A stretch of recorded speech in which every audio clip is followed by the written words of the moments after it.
a comenzar desde aquí, desde mi rincón, una vez más para la gloria de Dios.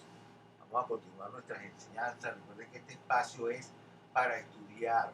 Agarren papel, lápiz, agarren la Biblia, estudien, porque las cosas de Dios hay que aprendérselas de memoria. Por eso dice en muchos lugares que Dios escribirá, o sea, grabará en nuestra mente y en nuestro corazón su palabra. La única forma de que la palabra tenga efecto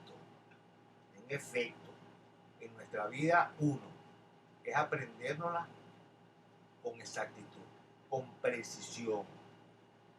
La palabra exacta, de memoria.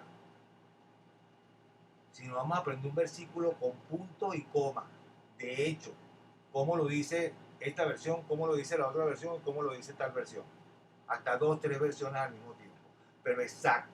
Si no es así, a la hora de aplicarlo, cómo lo aplicamos correctamente si no lo sabemos correctamente. Así de fácil.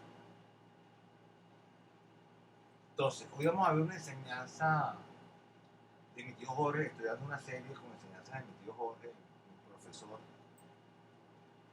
excelente. Eh, Dios no me pudo poner a nadie mejor. Esta enseñanza se llama Elévate a la palabra y llévala por el mundo. Esta enseñanza tiene más versículos que, que contenido. Mi tío Jorge se caracterizaba por que su enseñanza tenía muchos versículos, mucho respaldo bíblico. Vamos a comenzar por 2 Corintios 9:8. 2 Corintios 9:8, que nos dice, yo me lo sé de memoria, pero 2 Corintios 9:8 dice,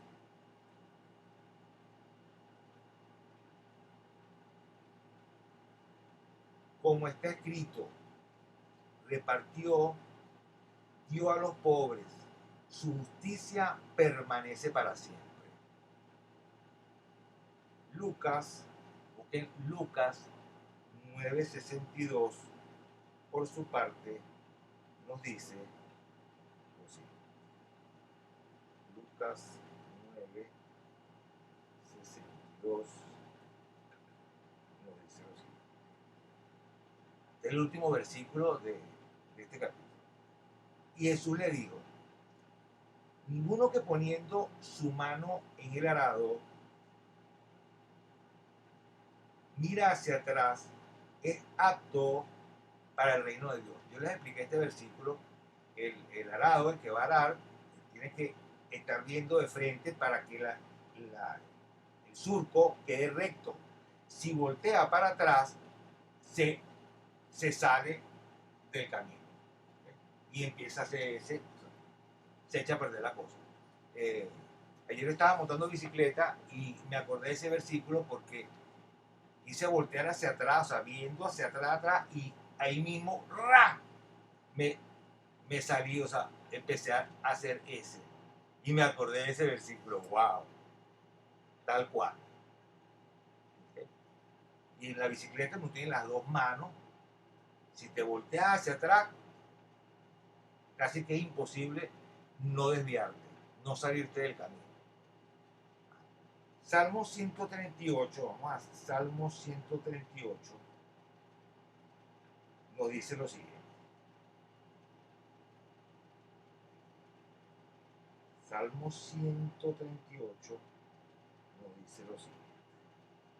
138:2. Me postraré hacia tu santo templo y alabaré tu nombre por tu misericordia y tu fidelidad, porque has engrandecido tu nombre y tu palabra sobre todas las cosas. O sea, que lo que está por encima de todas las cosas es la palabra de Dios. No es el sol, la luna, ni nosotros. Es su palabra. Su palabra. Ahora vámonos a Primera de Reyes. Primera de Reyes. 9, 19 al 21. Primera de Reyes 19, 19 al 21. Sí. Partiendo él de allí, halló a Eliseo, hijo de Safat, que araba con 12 yuntas delante de sí. Imagínense, 12 yuntas de güey, estamos hablando del arado. No, bueno, imagínense, 12 si volteas para atrás, echa a perder todo. Y él tenía la última. Y pasando Elías por delante de él, echó sobre él su manto. Entonces, dejando él los bueyes, vino corriendo en pos de Elías y dijo: te ruego que me dejes besar a mi padre y a mi madre, y luego te seguiré. Y él le dijo: ve y vuelve. ¿Qué te hice yo? ¿Qué te he hecho yo? Y se volvió y tomó un par de bueyes y los mató, y con el arado de los bueyes coció la carne y la dio al pueblo para que comiesen. Después se levantó y fue tras Elías y le seguía. Fíjense. Eliseo fue el pupilo de Elías. ¿Eh? Estos hombres operaron poder. Bueno, yo he dado varias enseñanzas sobre ello. O sea, yo lo llamaría el dúo dinámico. O sea, cuando a Jesucristo lo confundieron, o sea, decían que Jesucristo era Elías que había resucitado. Eliseo o Elías, uno de ellos. Imagínense. Con quien si lo compararon con ellos, imagínense quiénes fueron estos hombres. Eliseo, por supuesto, aquí se ve que dejó todo. Dejó hasta sus herramientas de trabajo y se fue en pos de Elías. Y por cierto, como dato curioso, cuando Elías, el que no sabe, que la palabra dice que fue llevado por Dios, la palabra dice que se lo llevó un carro de fuego, con caballos de fuego. Muchos dicen que eran extraterrestres, por supuesto que eran naves, pero del reino de Dios, no de otra parte. Y Eliseo, ¿sabes lo que pidió Eliseo? El doble del espíritu, o sea, sabiduría y poder que estaba operando Elías. Y Elías operó poder, imagínense, y Eliseo pidió el doble. Y entonces Elías le dice: wow, yo no sé si te puedo conceder eso, pero eso sí, si tú ves cuando yo me vaya, o sea, cuando me vengan a buscar, tú me ves, o sea, ves, es porque se te concedió esa petición. Y así fue, y así fue. Y bueno, si me voy con Elías y Eliseo, paso aquí un rato y nos salimos a la enseñanza. Entonces, fíjense, si no ponemos nuestra mente y nuestro corazón en las cosas de Dios, si no enfocamos toda nuestra fuerza en ello, no habrá profundidad en nuestro andar espiritual, ni el mismo, o sea, ese andar será recto, ni habrá impacto. Muchas personas quieren vivir las cosas de Dios, pero no la viven porque realmente, ok, de repente estudian un día sí o un día no, o todos los jueves, pero no hay profundidad, no hay verdadera búsqueda de las cosas de Dios para que se nutra lo suficiente para que haya impacto y empieces a reflejar esa palabra en tu vida, en tu vocabulario, esa positividad, ese poder que viene de Dios debe salir de nuestras bocas en los peores momentos. Porque no estoy hablando de que los hombres de Dios no tienen problemas, no tienen momentos difíciles, no, al contrario. Bueno, no al contrario, tampoco es que tenemos más. Pero, o sea, tenemos momentos difíciles, cuesta aprueba nuestra creencia constantemente en toda situación. Pero hay una diferencia, nosotros salimos victoriosos de todas esas situaciones, salimos victoriosos viendo a Dios operando en nuestra vida y terminamos dándole gloria, dándole gracia por habernos librado de X o tal situación. Vamos a Números 12:3. Números 12:3 nos dice lo siguiente. Números 12:3.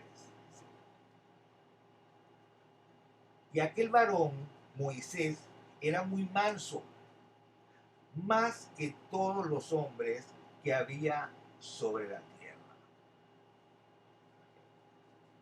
Y segunda de Corintios 12:7-10 nos dice lo siguiente.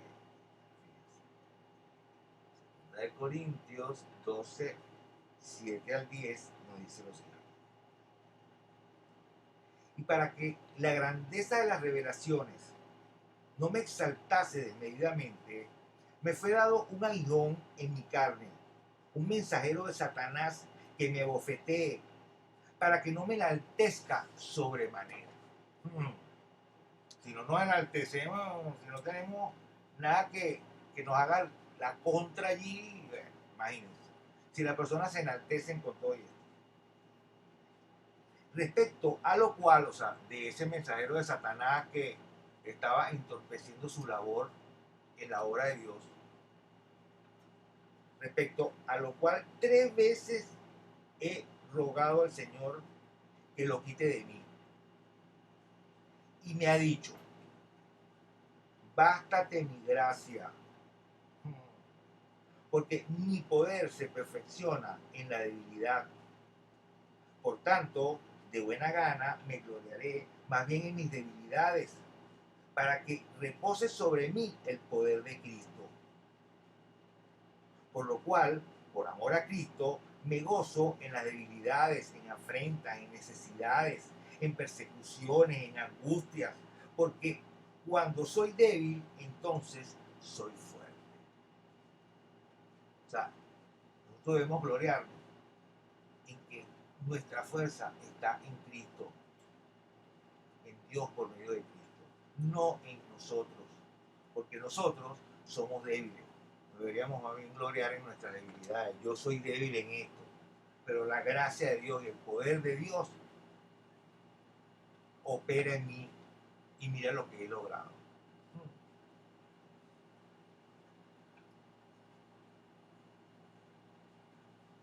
Entonces, fíjense,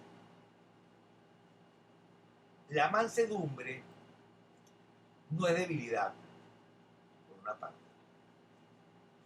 es de mente y de corazón fuerte.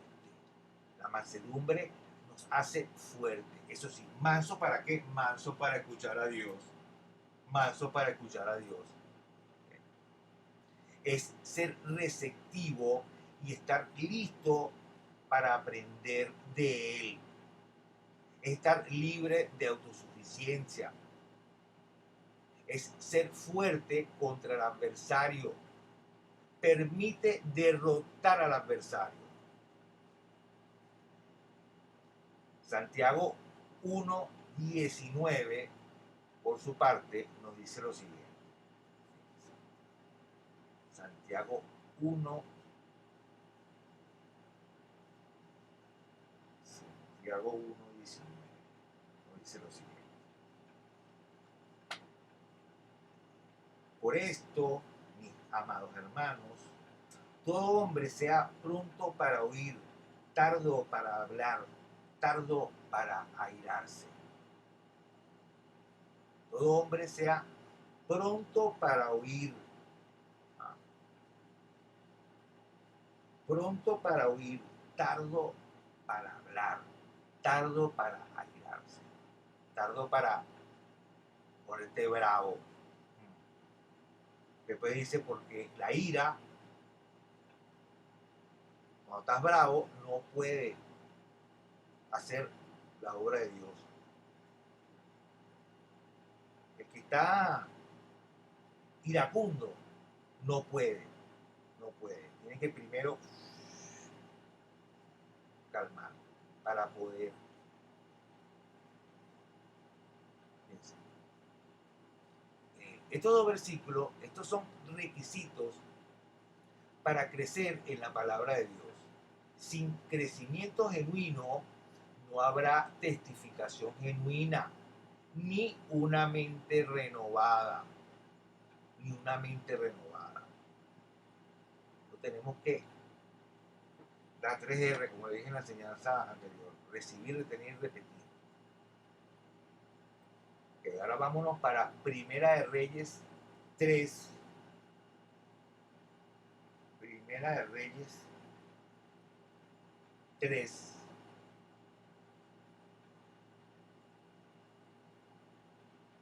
3 al 9 y después brinca al 14.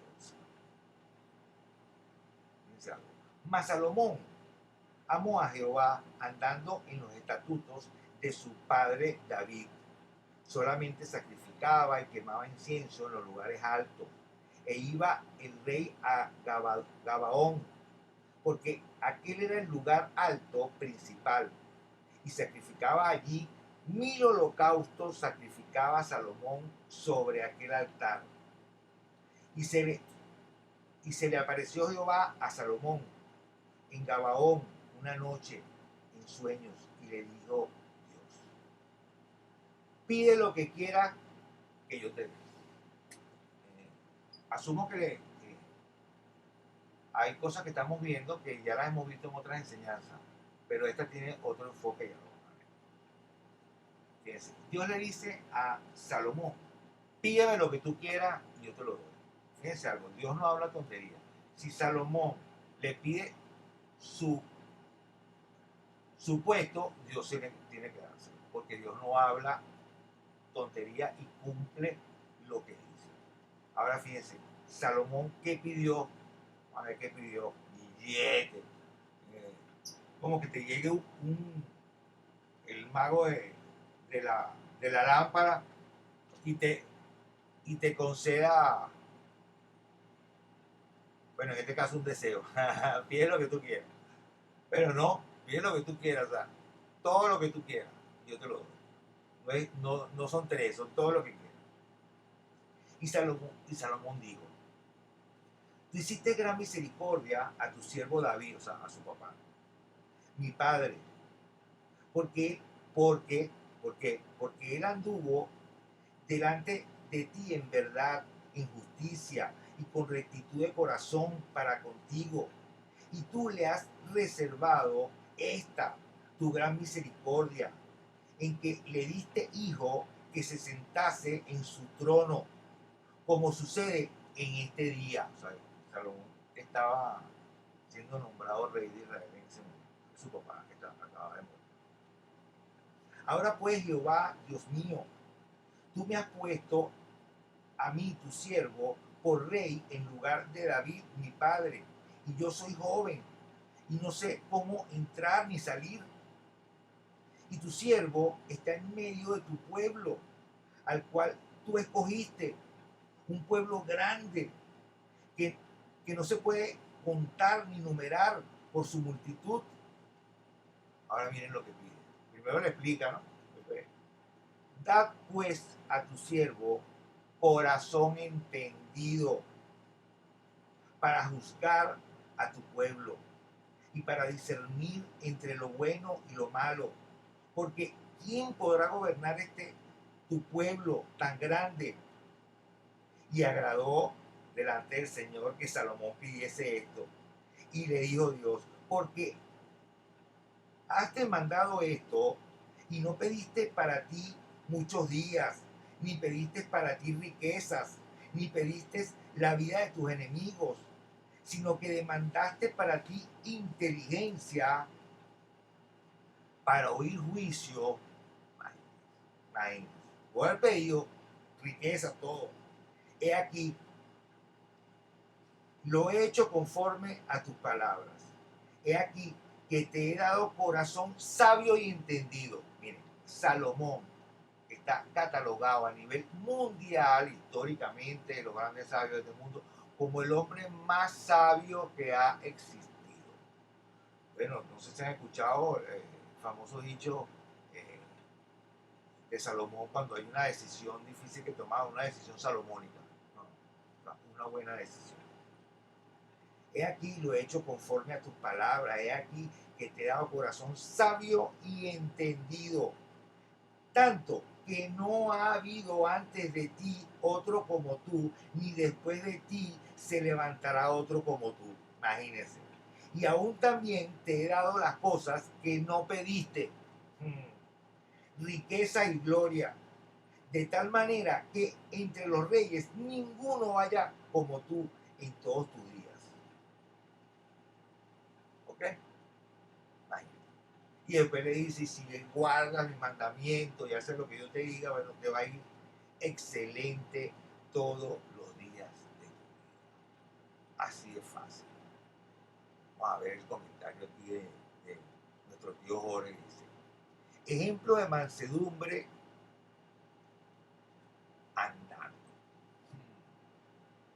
Salomón quiso tener gran percepción espiritual de corazón.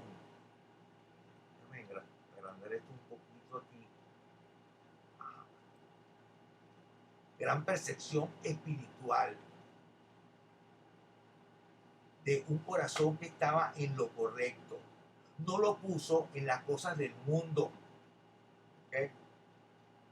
No puso su fidelidad en las cosas del mundo, en ningún hombre. Y oigan bien, no fue que se portaron totalmente bien. Aquí no está diciendo que estos hombres no pecaron, que son unos santos. David, no, David pecó y pecó montones de veces. Y Salomón también. Pero una cosa no dejaron de hacer. Siempre estuvieron allí buscando la sabiduría de Dios, el conocimiento de Dios, su misericordia, su perdón, su amor, su poder. Siempre caían y se levantaban y seguían allí. Y si cometían un error, se revolcaban y pedían perdón. Pero no dejaron de buscar a Dios y de estar a su lado nunca. Nunca lo hicieron. Esto fue lo único que no hicieron. Y esos grandes hombres que están en la Biblia, todos esos santos que la gente cree que fueron hombres que no se equivocaron, que no pecaron, todos ellos cometieron errores y pecaron. Fueron hombres como nosotros, sujetos a pasiones y deseos. Pero creían, creían en Dios, creían en Él, creían en su misericordia, creían en su gracia para que los perdonara de cualquier cosa mala que hubiesen hecho. Así de fácil. Por eso, por lo menos a Salomón, Dios honró su vida por haber pedido sabiduría e inteligencia para gobernar su pueblo. Y fue el rey más rico. La palabra dice que no habrá ni antes ni después un rey tan rico, ni más sabio y entendido. Ok, nos faltan dos pequeños pasajes para culminar aquí esta enseñanza. Vamos a Génesis 13. Génesis 13. Génesis 13, 1 al 18. Génesis 13, 1 al 18. Fíjense. Subió pues Abraham de Egipto hacia el Negev, él y su mujer, con todo lo que tenía, y con él Lot. Fíjense. Lot era sobrino de Abraham, también era creyente. También era creyente. De hecho, yo les voy a resumir este pasaje, se lo voy a resumir yo, un poquito largo. Y empezaron a pelear los pastores de Lot con los de Abraham por la comida y los pastos y la cosa. Abraham, fíjense, Abraham le oró a Dios, hizo un altar, hizo un sacrificio allí, le oró a Dios y después fue a hablar con, después que habló con Dios, fue a hablar con Lot. Lot también era creyente, pero no tanto como Abraham. Se, se, se guiaba más por la vista, o sea, que por Dios. Y Abraham le dijo a Lot, mira, ven acá, para que no haya problemas entre nosotros, la tierra es inmensa. Vamos a hacer una cosa, si tú, escoges tú a dónde quieres ir, ¿ok? Hacia dónde te quieres dirigir, y yo voy al lado contrario. Lot, dice la palabra, levantó su vista, ya que no saben qué vio, la llanura del Jordán, agua, pasto, todo. Pero que no saben para dónde se mudó, entre Sodoma y Gomorra. Y la palabra dice que él no halló paz en su decisión porque su corazón sufría día a día por la conducta de las personas de estos pueblos. Imagínense, si Dios la destruyó, imagínense a dónde llegó la maldad y la corrupción y la impiadez de estos pueblos. Ahora fíjense, después que Lot escoge, y escogió hacia dónde iba, pero escogió por la vista, Abraham volteó para arriba y Dios le dijo, ahora levanta tus ojos y de aquí para allá todo lo que veas es tuyo. Abraham sí consiguió paz, por supuesto, en su decisión. ¿Por qué? Porque su decisión estaba basada en lo que le dijo Dios que debería hacer. Así es fácil. Nosotros cada vez que vamos a tomar una decisión, en vez de preguntarle al pana, a papá o a mamá, a quien sea, al doctor tal, al X, pregúntale primero a Dios. Y de acuerdo a esa respuesta, tú dirás, bueno, pero yo le pregunto y de repente no oigo nada, no sé qué me dice. Sí, claro que lo dice.